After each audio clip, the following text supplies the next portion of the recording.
Welcome back to the show, everyone. This is the Voices of Healing podcast. I'm your host, Tina Clark.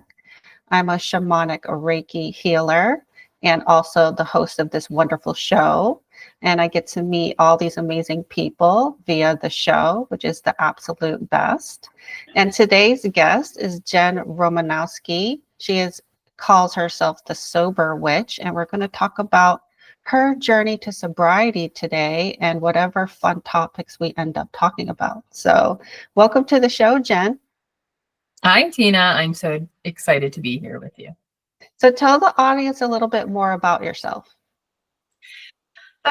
Awesome. A little bit about myself. So Jen Romanowski, that's my birth given name, but the universe blessed me back in 2010 through the innocence of a little 3-year-old with the beautiful name of Sunshine. So I actually go by Sunshine, the pink-haired sober witch. And I claim that because this past October, I celebrated 5 years in recovery from alcoholism. So I am very grateful to have been on the journey that I have been, and very blessed for everything that has kind of come my way as I've decided to face my own addiction and what it was robbing me of, and instead choose to embrace truly who I believe I've meant to be in this world. Yeah. Well, congratulations to you on your sobriety. I love to hear success stories like yours. And it's really important to talk about addiction. And I know that you help a lot of people who identify as being a witch with all sorts of things, including addictions. But I just want to say that a lot of us are practicing and doing witchy stuff, but we're not calling ourselves witches. I love it so much. I had a dear friend of mine who I'd been helping who was like, how do I know if I'm a witch? And I said, well, describe some of the things that you do in your spiritual practices. And they're like, well, I buy crystals and I put crystals around the house. And, I'm always looking for a good tea. And, sometimes I say set some intentions for folks. And, I've really been trying to work on connecting to my spirit guides lately. And I was like, you're a witch. Yeah. Yep. Yes. I do the same. I do all those things. And, it's interesting because I did interview kind of a conservative Christian on the show. And I didn't realize how conservative he was till I read his book. And I told him some of the things that you think are a sin, like I do. And I'll tell you, I don't think those are bad things. But the interesting thing is, he emailed me yesterday or the day before, and he said, what were some of the things that you disagreed with? And I said, well, send me your occult list and I'll tell you. And then he sent, the stuff that was on there was like yoga was bad, crystals. And I don't know, I guess he gets this from the Bible. I'm not sure. And I said, I wouldn't call witches bad because there are good witches and then there are not so good witches. So I think it all depends on your intention and what kind of beings you're working with. And I said, I do a lot of these things and I know I'm a good person. I'm a light worker. So these aren't bad things. I said, yoga is a great practice for mindfulness and exercise. What's bad about that? So he replied, it was just like one sentence. And he says, I think you might be right. And I was like, oh, good. And what I love about him is he's willing to discuss it. Yeah. And so it's been a good experience. I grew up in a Christian household. I was born and raised Catholic. And so I have a lot of people that tend to follow me or connect with me because of their own similar pasts. And the truth and the reality is the majority of the time when people have such a, I'll say, stringent view of the world, it's because they've never been blessed with another perspective. Right? They've had somebody preaching in their ears, talking in their ear, and they've never really seen firsthand what the rest of the world looks like. And I think, as somebody that talks to spirit, like, I still talk to, and have no problem communicating with what is considered the Christian God. I've had visions, a number of very intense visions of Jesus, to the point of, like, I've walked with him, from the time that he, walked up for his crucifixion. I've had conversations to talk. And the reality is, Christ, Jesus Christ loved all humans, regardless of what they did or did not do. And God created, if we want to go down that path, created it all.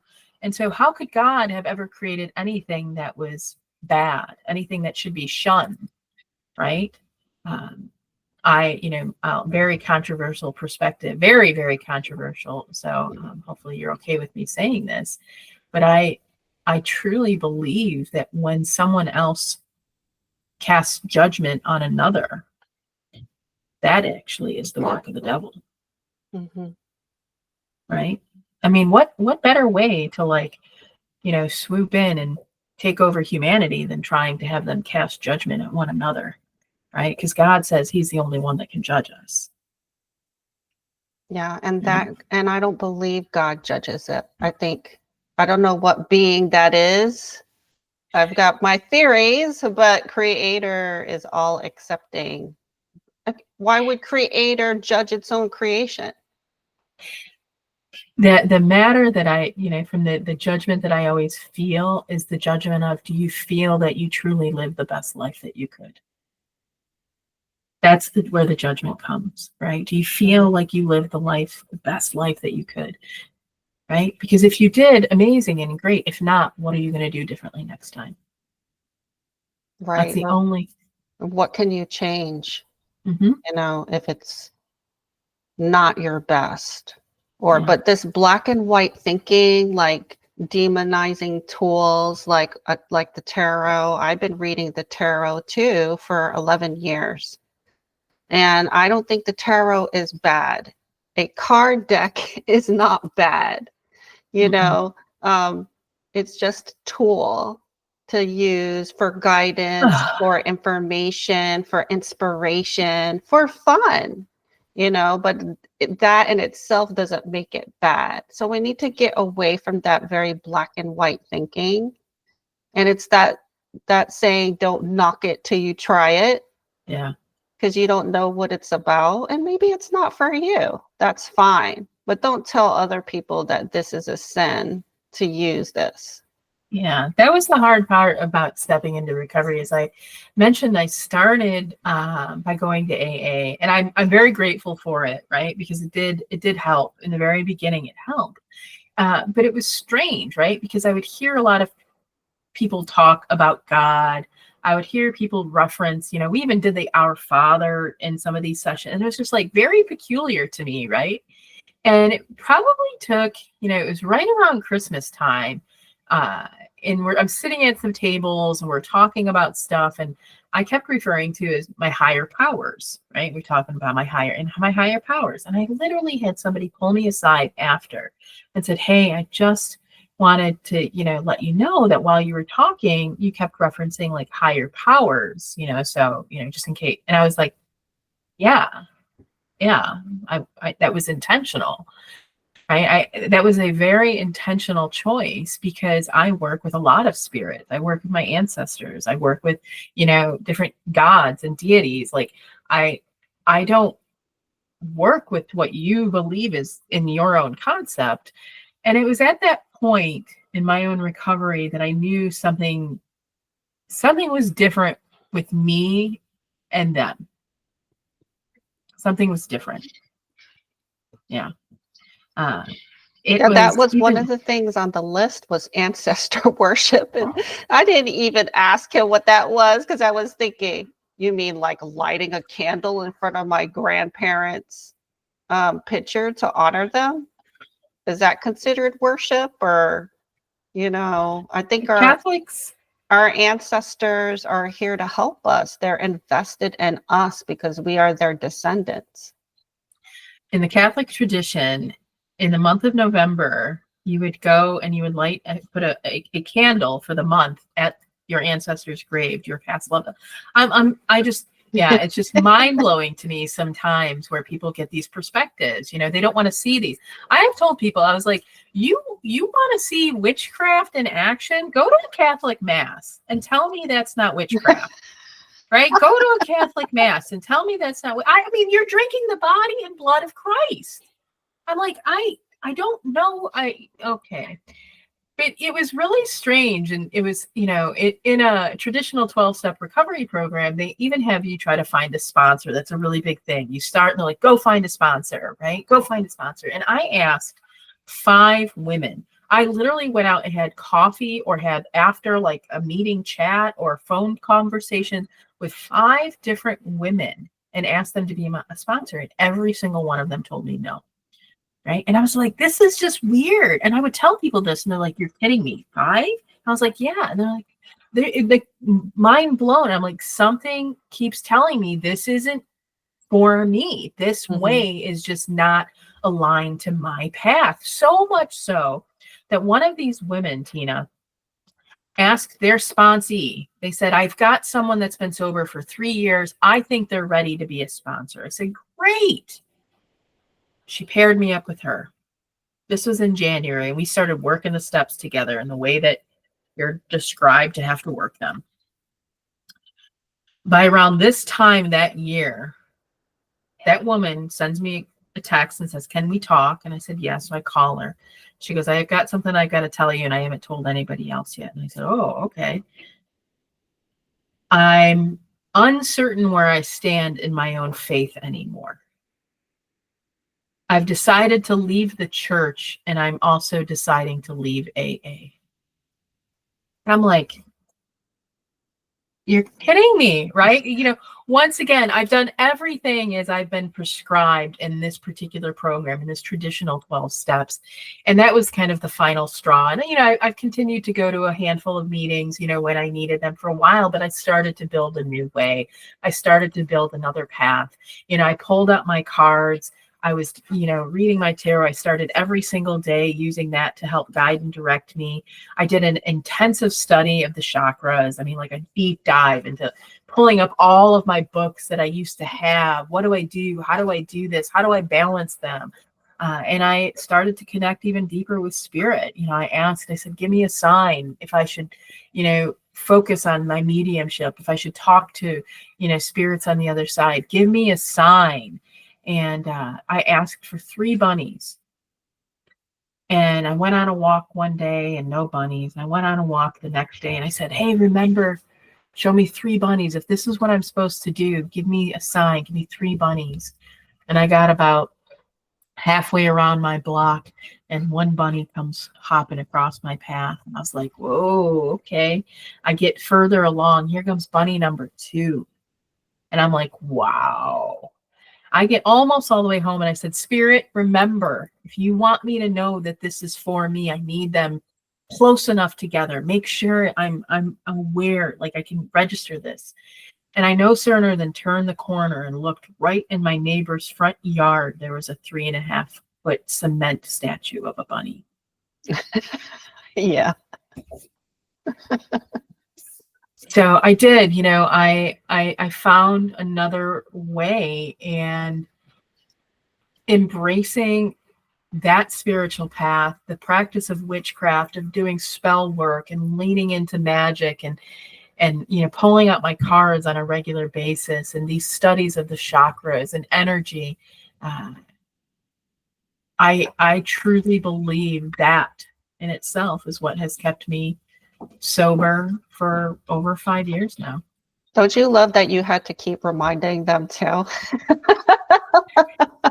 Time does not exist for them, right? They're just like, you know, time on the other side. It's the earthly plane that has that concept of time. So yeah, I laugh about that every now and again. And frankly, it's not the last time that I've had to do that either. Yeah. So since you studied the chakras so intensely, I'm very familiar with the chakra system just because of my Reiki practice for the past 11 years. What are the chakras? And by the way, if no one knows what the chakras are, they're the energy centers of the body, and there are 7 of them. There are more actually, but the main ones, there's 7. So what chakras are compromised by addiction?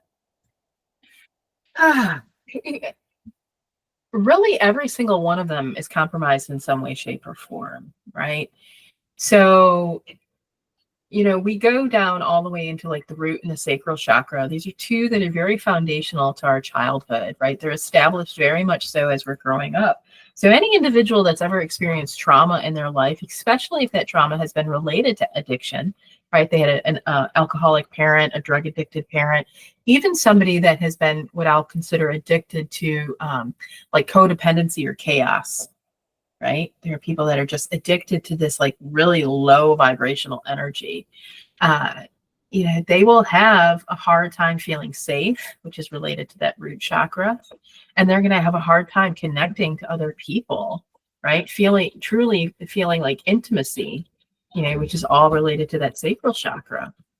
Right. So right there, it's very common that those two, we move up into the solar plexus, which is all around that self-worth. And, very often when people are struggling with addiction, they're struggling with embracing their own self-worth, being worthy of being recognized, being worthy of, achievements, being worthy of just having a place in the world, having your name being said out loud respectfully. Right. And then, to me, the one I would say, I'm going to come back to the heart. We end up in the throat chakra, and addiction often causes, a bad case of the lies, right? And the The bad, denial. yeah, it's people aren't being honest with themselves. They're having to lie for other people. Like, I grew up with an alcoholic father. I can't tell you how many lies the family had, right, around that particular concept. Not even a direct lie, just you didn't talk about it. Mm-hmm. Right? You just didn't talk about It's it. the dirty little secret. We don't want to talk about it. We don't want to admit it. And that's why I'm a big believer in family and ancestral healing and not keeping any secrets anymore. Oh, 100%. I went no contact with my parents probably about a year and a half into my recovery, and I've reconciled with my mom. And she's like, "When are you going to reconcile with your dad?" And I said, "Until he's ready to like have a true an honest conversation. I don't know that it'll happen." Mm-hmm. Right? Because I was like, I can't bullshit anymore. I can't mask. That's not the world I live in. And then we go into that third eye, and I do believe there is a strong. I've contemplated once upon a time going to for like getting a master's and going into the doctorate level to do this level of research, because I believe that there is a very strong correlation between psychic gifts and addiction. Meaning, when we have heightened sensitivity to psychism, when we're very receptive, when we're strong empathic abilities, when we pick up on what people are saying, right, that we will numb through addiction. Mm-hmm. Right. And let's be real, if you don't have a true connection to your own spiritual path, your own higher self, your own spiritual truth, that crown chakra, you're so susceptible to being latched on by any type of low energetic that'll keep you in that addictive state, which gets us back to that heart chakra, right? Because there are two things that I believe that you need to step into a path of recovery, and they are all around the solar plexus and the heart. That connection, when you connect the two of those chakras right there, you have to have the courage to make a change, to face things, and you have to have a true understanding of what it's going to mean to love yourself, right? To stop expecting others to be the one that loves you, and to recognize that your own love for yourself and the courage that it takes to step into recovery is the greatest gift that you could ever give to yourself. Yeah, when I look at my history, my grandfather on my father's side was apparently a falling down drunk. From what I heard, he died young of a stroke, and my father did not have the same problem. Thank goodness. He was strong enough to decide he didn't want to go down that path. But for me, I've always kind of had a fear of addiction and any kind of drugs and never wanted to try them. And I swear, Jen, that I must have had a really bad past life where I messed around with this stuff. And there was Mhm. just something about me in this incarnation. I just didn't want to have anything to do with it. I mean, it was around me all the time because I was in New York City going clubbing and I would club because I wanted to dance. But it was everywhere. But I just never partook in it. I've watched a handful of past lives with people when they share that feeling. Um, there is something around an actual psychological break that happened with it in that past life, right? Where there's literally like they lost, because the truth is, addiction to alcoholism, like alcoholism itself, is horrific.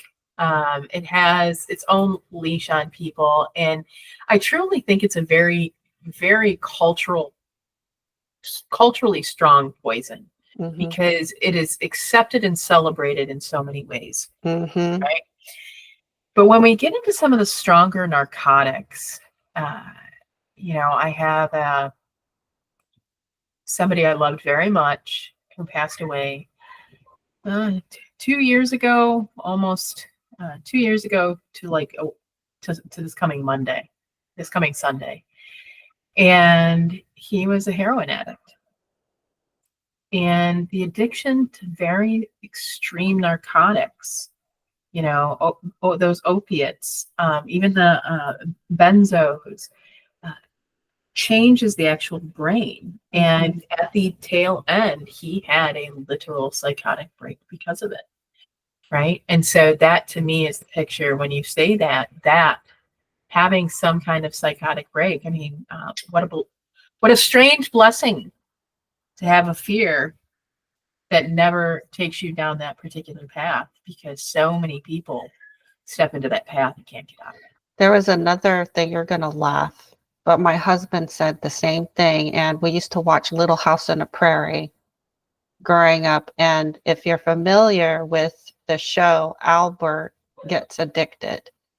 I don't remember what exactly he got addicted to. And then he went through withdrawal on the show. And I remember it frightening me so much to see that, and the same for my husband too. So thank God for those episodes. It's I watched Little House on a Prairie, and I don't remember that particular one, but there's a lot in my childhood that's just really distant because of the trauma that I experienced growing up. But yeah, it's addiction. I go back to that, we were talking about the chakras, that throat chakra. Addiction is impacting so many people, and folks just don't talk about it, right? Whether it's their own addiction that they're just not comfortable admitting to, whether it's addiction within their family. And it's because it invokes a tremendous response of guilt and shame, right? We go right back into that root and that sacral chakra right there, right? All this guilt, all this shame, not feeling safe, feeling like your ability to be able to do anything, or you should have been doing something right differently. And it's so hurtful. It is so hurtful on such a cosmic level, right? To the individual, to the family, to the generations, right? To even the community. I forget what the number is. I've got all these stats that I look up whenever I write, but it's like in the millions of dollars of what it costs us. And in just America alone, when it comes to people overdosing, having to get the mental health, having to be, 72-hour holds, whatever you look like at it. And, Tina, the thing is, I think so many people, they want to think about, I can't tell you how many folks I've had this conversation with, and they're like, so-and-so's not an alcoholic. So-and-so's not an addict. So-and-so. I said, really? They're like, no, he has a job. She has a job. She goes to work. She raises her kids. And I'm like, so you think an addict or an alcoholic is just the individual that lives under the bridge, that can't, hasn't bought a new pair of shoes in 10 years, right? That smells, that's homeless? I was like, no, I had a 6-figure job. I took care of everything. I was a boss lady, right? And I was an alcoholic. I was suffering. I was crying to myself at night, right? I was miserable. On the outside, nobody would have seen it. That goes right back to that throat chakra. No one would have known it. Yeah, there are people functioning out there, but still addicted. And unfortunately, I had a friend, I had to confront her with her drinking. And her father was an alcoholic, she told me. And she just didn't want to hear it. And we no longer are friends. But I felt like the most loving thing for me to do would be to tell her I thought that she was struggling with drinking. And I've seen it myself. I would go out with her and she would have like 5 drinks in one night, and I had 1 or 2. So I started noticing, but unfortunately, she didn't want to do anything about it. And so when you're in this situation, you just got to be honest and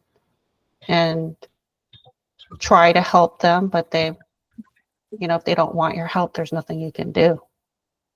Yeah, I'll correct that, and I'll say this even because you are a Reiki healer. There is a little bit of something that you can do, and it goes back to that heart and that solar plexus. You send that healing energy to those 2 chakras. You send them the courage that they need to be able to make a change in their life, and enough love to see that it needs to happen. Right? No, we can't make someone change. We can show them or tell them, right, like what's going on and how it's impacting us. Right? It's really hurting me every time I'm watching you drink. It's hurting me watching you struggle and start to slur your word, whatever that is, because I'm so worried.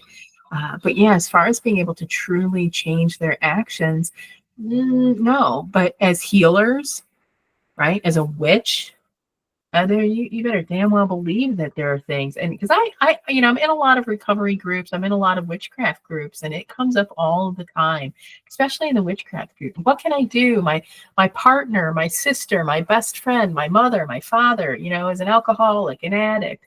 And I will just watch the comments. There's nothing you can do. They've got to get help. There's nothing you can do. And I'm like, what are you talking about? There's nothing, right? Like, we are powerful, magical beings. No, we can't make them change, but we can try to shift the energy in their favor. We can send them the healing light that they need. We can give them a course of optimism that things can change.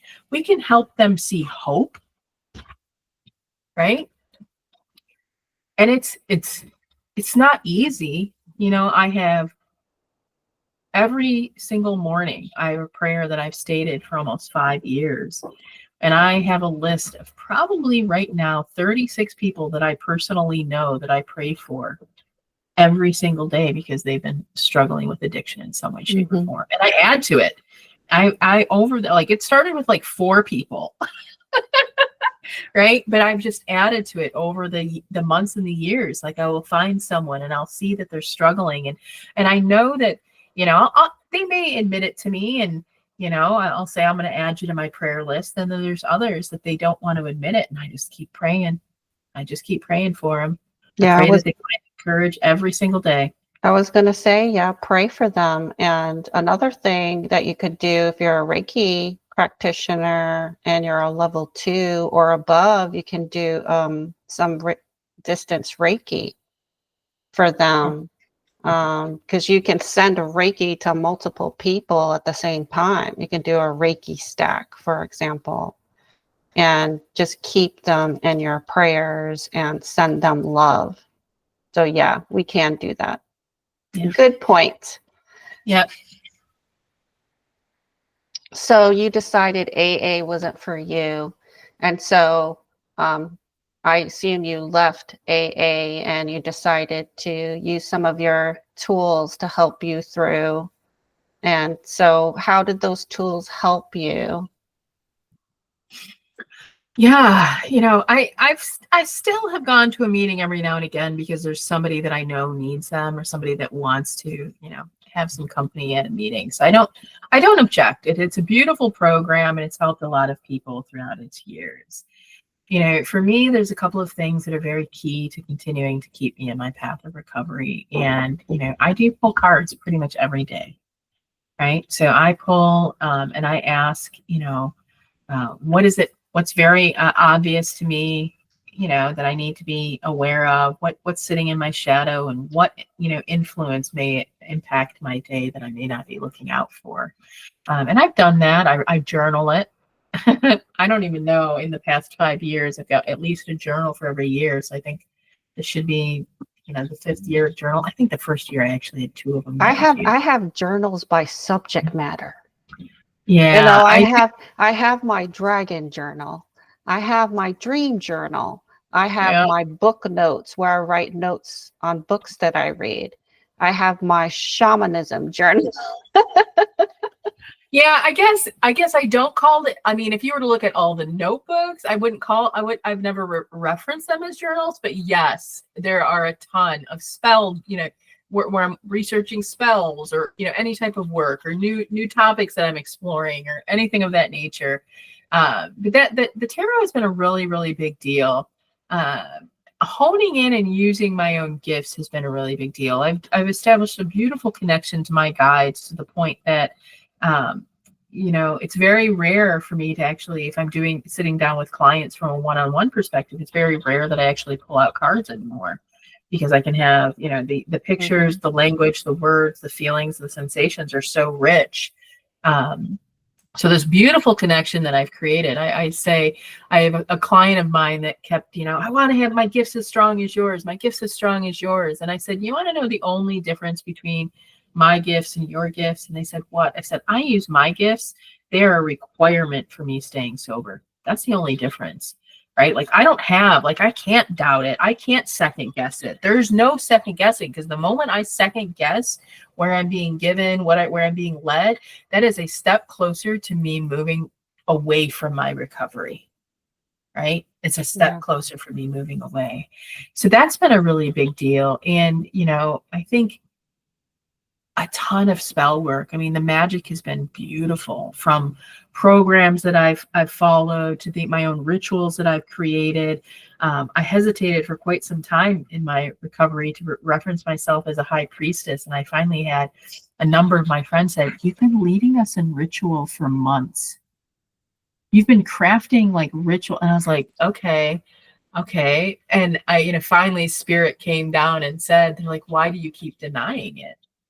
And I was like, I don't know, because I don't know. I guess I thought someone had to like grab a Jedi sword, and I don't know, right? Yeah, it's like the whole shaman thing. You can't call yourself a shaman. Somebody has to call you that, or you have to be raised from childhood. And you know what? I would have loved to have been raised from childhood with shamanic practices, but no one in my family was doing this. And no one really is doing it to the extent that I am now. So I'm the lone wolf. And do I do shamanic healing? Yes. And so I will call myself a shaman. But if I had a guide or a family member to guide me, that would have been wonderful. But that was not my reality. But that doesn't stop me. Yeah. So, that the magic was a really big deal with it. And then the other piece has been, service to others. So my own philosophy of a witch is you have the belief in psychic abilities and the ability to divine, right, to connect, that these extrasensory abilities are there. The practice of magic, spell work, and leveraging energy in order, I hesitate to say the word manipulating, but leveraging energy for its purpose that it's meant to be. And the third is to be of service to others. And so for the last 5 years, the other piece that has kept me so strong in my recovery is helping other people, whether it's just with an individual reading, whether it's with, working shows. I've done, I don't even know how many fairs. I don't even know how many clients at this particular point, that I've had over the course of the last 5 years. At some point in that mix, I became a Reiki Master, right? I've been able to do healing. I've been able to, do weird healing. The stuff that spirit does through me, I'm just like, I don't know what I'm going to do, but we're going to see, right? And it's for others. And everything that I have built over the course of the last year, when spirit spoke to me, so I stepped out of corporate to work just for myself last year. And I was completely burnt out. And I remember 2 weeks into being out of corporate, realizing that I had promised myself 2 weeks of nothing. And I gave myself 2 weeks of everything. And I cried because I was so burnt out and so worn out. And I just asked, I said, what do I do? And what am I supposed to do? This is just, I'm so just, and I remember sitting there in silence and starting to get visions, and spirit finally said, you're supposed to help other witches walk the same path of recovery as you. And I was like, what? What do you mean? And so for the last year, everything that I have done has been I don't even want to say a pivot, a realignment to focusing my energies, my efforts, my healing, my offering to folks that are either trying to step into a path of recovery or have stepped into that path of recovery and truly want to embrace a new way of their own spiritual, beliefs. Yeah, I love that. And I love that you have that closeness with your guides. And part of that relationship is believing that you're getting the highest guidance possible. And it's a leap of faith. It really is. A psychic mediumship is a leap of faith. You have to believe in yourself, because if you don't, the doubt comes in there, and your ability to communicate with spirit is compromised. So yeah, it takes hey, I'm not perfect, but I think this is what I'm getting. And you, over time, you develop this relationship, and you have your guide that's been with you since you were born. And then you have guides come in and out, and sometimes you know their name, sometimes you don't. But there's so many of them. I call them my spirit army. That's what I refer to them as. They're my spirit army. We're out here, we're doing work, we're battling, what we need to battle, and celebrating when we need to celebrate. Yeah, I call them my spirit army. Mm-hmm. Yeah, and you get to, when I do my shamanic journeys and soul retrievals, a lot of those are guides, and they know me, but I don't recognize them. Mm-hmm. But they know me, and there's something deep inside me that says, yes, this person, I know this person. I'm familiar with them. I don't know what your dreams have been like recently, Jen, but oh man, the past week, every night I'm hanging out with friends in my dreamscape that are not part of this reality. My dream. So I've struggled with insomnia since I was a little kid. I have memories as a child of not being able to sleep. I have very distinctive memories. And so for the very longest time, I used to actually eat edibles to help me sleep at night, like marijuana edibles. And that helped. And then this past fall, my partner and I agreed that we were we were going to go kind of like clean, just everything clean. And my dreams have been just wild ever since. Ever since. I'll wake up and I'm like, I don't even know what that. I mean, I'll do 2, 3, 4 dreams a night, and it's just nuts. So yes, sometimes I have people that I know, sometimes I have people that I don't know. But I will tell you one that's been really interesting that and it's popping into my head. The last couple of months, I've had a lot of dreams of trying to get into elevators and then not working. That's come up a lot. Now, And are you going up or down? Always up. Mm. Always up. Trying to hit a floor, and it can't like the floor won't retrieve it back down. The last one that I had, I actually was in a half of a tuxedo and wasn't wearing any pants, just the top part of the tuxedo. So that was very awkward. I kept trying to get out of public because I wasn't wearing pants. Yeah, I had a dream where I was supposed to get on the train, but I couldn't find my tickets. So I'm rummaging through all of my backpack, can't find my train tickets. And you know what? I've been writing my dreams down for years. I still don't know what they mean. Like, I don't even know if I should bother anymore. I have a couple of folks that I know that are really, really like conscious of their dreams. It's going back and reading them from the past, right? Because sometimes what happens in our dreams aren't really relevant to the right here and the now. They're actually relevant to like the future. And then I had somebody that I had studied with for a minute. She said, if you ever really want to understand your dream, try to explain it as though you're explaining it, and write it as though you're explaining and writing it to a 5-year-old. There's something about the complexity that we create in our dreams can be broken down and more better understood if we look at it as from a toddler's perspective. Mm-hmm. It simplifies it and it brings it back to a level that we might have some a different perspective on. So just something you might want to try. I must be very busy on the astral plane meeting with people though, because there's like constant activity, conversations I don't remember. I don't know what we're talking about. Yeah.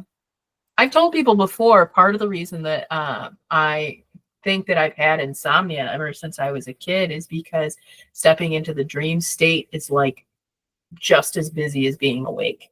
Mm-hmm. Yeah. Yeah, just as that busy. And if you're a psychic medium at night, the activity gets ramped up. So it's hard to sleep when you feel like somebody's watching you. Which is definitely how I felt growing up. And it's very awkward because you can't tell anybody. I feel like I'm being watched because nobody really understands. And I think you're just making it up. So, yeah, that can happen too. So, Jen, can you share with the audience your website, any offerings you have currently, any books, so people can look you up and connect with you? I do have 2 websites. You can always find me. Probably the easiest is at sunshinereadings.com. A lot of my programming, my educational and recovery support materials, you'll find at illuminateunschool.com. The biggest thing and the most exciting thing for me right now is I did just publish my first book. It literally was put into print this past weekend, and that's available on Amazon. It's called Sober Witch Life. So if you go search for Sober Witch Life, it's a magical guide to recovery. It tells a little bit about my own story and gives another look at the traditional 12 steps and flips it so that it's approachable from a witch's perspective. So I had a lot of tears and healing shed while writing that book. And, I am just grateful that it's out there, and hope that it's able to bring healing to just as many, healing to people in just the same way that it has for me to write it. Yeah. Great. I love that you did that. And again, her book is Sober Witch Life. You can get it on Amazon. And if you're struggling with addiction, please get help. If you're witchy, you know who to contact, Jen Romanowski. and she's been through it, and she came out the other side, and she can help you in your journey. And I want to thank you, Jen, for being on the show and sharing your story. Oh, thank you for having me, Tina. I appreciate it.